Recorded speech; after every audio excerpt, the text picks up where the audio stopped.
ಸಂಗಿ ಮಲ್ಲಣ್ಣ ಇವ್ರು ಕೂಡ ವೇದಿಕೆ ಮೇಲೆ ಅದೇ ರೀತಿ ಬರಬೇಕು. ಸಿದ್ದರಾಮಯ್ಯ ರಾಮಣ್ಣ ಸಂಬರ್ತಿ ನಾಗರಾಜಣ್ಣ ಅವರು ಕೂಡ ವೇದಿಕೆ ಮೇಲೆ ಬರಬೇಕು.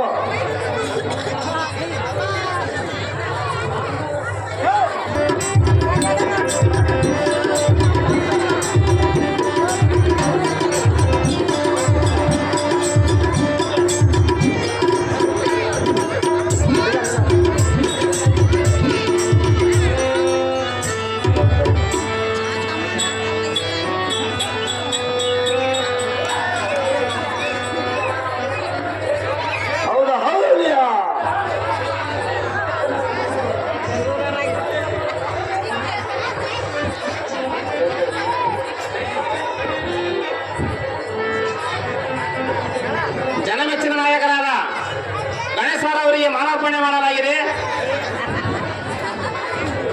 ಫೋಟೋ ಯಾರು ಫೋಟೋದ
ಈಗ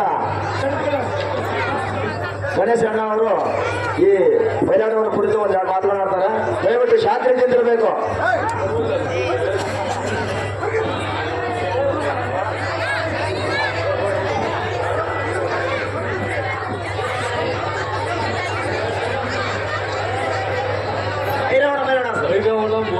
ಭೈರವಣ ಎಲ್ಲರಿಗೂ ನಮಸ್ಕಾರ.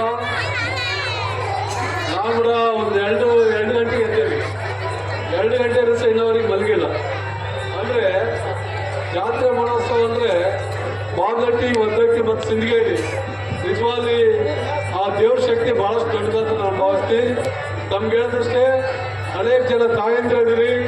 ಭಾಳ ಹಳ್ಳಿಗಳಲ್ಲಿ ಹೋದಾಗ ಇಲ್ಲ 14-15 ವರ್ಷಕ್ಕೆ ಮದುವೆ ಮಾಡಿಕೊಡ್ತೀರಿ. ಆ ಕೆಲಸ ಮಾತ್ರ ಮಾಡಬೇಡ್ರಿ. ನಮ್ಮ ಮಕ್ಕಳಿಗೆ ಇನ್ನೂ ಏನು ತಿಳುವಳಿಕೆ ಇರಲ್ಲ. ಆ ವಯಸ್ಸಿಗೆ ಮದುವೆ ಮಾಡಿಕೊಟ್ರೆ ನಿಜವಾಗಿ ಅತ್ತೆ ಮಾವ ಹಳೆಯ ಸಂಬಂಧಗಳು ಕೂಡ ಕೊಡ್ತಾರಲ್ಲ. ಹಂಗಾಗಿ ವಯಸ್ಸಿಗೆ ಬಂದ ಮದುವೆ ಮಾಡಿಕೊಟ್ರೆ ಭಾಳಷ್ಟು ಒಳ್ಳೇದಾಗ್ತಿತ್ತು ಅಂತ ನಾನು ಭಾವಿಸ್ತೀನಿ. ಅದೇ ರೀತಿ ಮಕ್ಕಳಿಗೆ ಒಳ್ಳೆಯ ಶಿಕ್ಷಣ ಕೊಡ್ರಿ. ಶಿಕ್ಷಣ ಕೊಟ್ಟರೆ ಮಾತ್ರ ಒಳ್ಳೆಯದು. ಈ ಸತಿ ಎಲ್ಲ ರೈತರು ಕೂಡ ಭಾಳಷ್ಟು ಖುಷಿ ಇದ್ದಾರೆ. ಅದು ರೇಟ್ ಒಂದು ಕಡಿಮೆ ಐತೆ. ಹಾಗಾಗಿ ಮುಂದೆ ಬರೋಂಥ ದಿನಗಳಲ್ಲಿ ಅದನ್ನು ಕೂಡ ಕ್ವಶನ್ ಹಾಕಿದ್ವಿ. ಮುಂದೆ ಬರೋಂಥ ದಿನಗಳಲ್ಲಿ ಇವತ್ತೇ ಕೇಂದ್ರ ಸರ್ಕಾರ ಎಕ್ಸ್ಪೋರ್ಟ್ ಏನು ನಿಂತಿದೆ ಬಿಡಿಸಿದ್ದು ಆದಷ್ಟು ಬೇಗ ರಾಜ್ಯ ಸರ್ಕಾರ ಮನವಿ ಮಾಡಿ ಎಕ್ಸ್ಪೋರ್ಟ್ ಚಾಲು ಆಗಂತ ಕೆಲಸ ರಾಜ್ಯ ಸರ್ಕಾರಕ್ಕೆ ಒತ್ತಾಯ ಮಾಡ್ತೀವಿ. ಮುಂದೆ ಬರೋಂಥ ದಿನಗಳಲ್ಲಿ ಇವತ್ತೇನು ರಸ್ತೆ ತಾವೆಲ್ಲ ನೋಡ್ತಿದ್ರಿ, ನಮ್ಮೆಲ್ಲರೂ ಸಹಕಾರ ಇದ್ರೆ ಸುಮಾರು 7 ಕೋಟಿ ರೂಪಾಯಿ ವೆಚ್ಚದಲ್ಲಿ ಬಾಗಟ್ಟಿ ರಸ್ತೆ ಅಭಿವೃದ್ಧಿ ಮಾಡೋಂಥ ಕೆಲಸ ಮಾಡ್ಕೊಂತ ನಾನು ಹೇಳಕ್ಕೆ ಇಷ್ಟಪಡ್ತೀನಿ. ಇವತ್ತೇನು ನಮ್ಮ ಮಕ್ಕಳಿಗೆ ಹಾಸ್ಟೆಲ್ಗಳಿಲ್ಲ. ಸುಮಾರು 70-80 ಕೋಟಿ ರೂಪಾಯಿ ವೆಚ್ಚದಲ್ಲಿ ಹಾಸ್ಟೆಲ್ ತೆಗೆಯಂಥ ಕೆಲಸ ನಾವು ಮಾಡಕತ್ತೀವಿ. ಹಾಗಾಗಿ ಆ ತಾಯಿ ದಯೆ ಕಂಪಿ ವಿಧಾನಸಭಾ ಕ್ಷೇತ್ರದ ಎಲ್ಲ ಜನತೆಗೆ ಆರೋಗ್ಯ, ಐಶ್ವರ್ಯ, ಸಮೃದ್ಧಿ ಕೊಟ್ಟು ಇದೇ ರೀತಿ ಖುಷಿಯಾಗಿರೋಂಥ ಶಕ್ತಿ ಆ ತಾಯಿ ತುಂಬಲಂತ ಹೇಳಿ ನಾನು ಒಂದೆರಡು ಮಾತು ಮುಗಿಸ್ತೇನೆ. ನಮಸ್ಕಾರ. Thank you. ಗಣೇಶಣ್ಣರಾಗಿದ್ದವರು ಈ ಬಯಲಾಟದ ಮ್ಯಾನೇಜರ್ ಅವರಿಗೆ 20,000 ರೂಪಾಯಿ ಮ್ಯಾನೇಜರ್ ಅವರು ಬಂಧಿಸ್ಕೋಬೇಕಪ್ಪ. ಬಯಲಾಟಕ್ಕೆ 20,000 ರೂಪಾಯಿ ಕೊಟ್ಟಿರ್ತಾರೆ. ಮ್ಯಾನೇಜರ್ ನಾಗರಾಜ್ ಮತ್ತು ಕುರುಗೋಡು ಎಲ್ಲಪ್ಪಣ್ಣವ್ರು ಕೂಡ 1,000 ರೂಪಾಯಿ ಮತ್ತು ಅದೇ ರೀತಿ ಬಳ್ಳಾರಿ ಮಾಜಿ ಮೇಯರ್ ಆಗಿರ್ತಕ್ಕಂಥ ಸುಬ್ಬರಾಜಣ್ಣವರು ಕೂಡ 10,000 ರೂಪಾಯಿ ಬಯಲಾಟಕ್ಕೆ ನೀಡುತ್ತಾರೆ.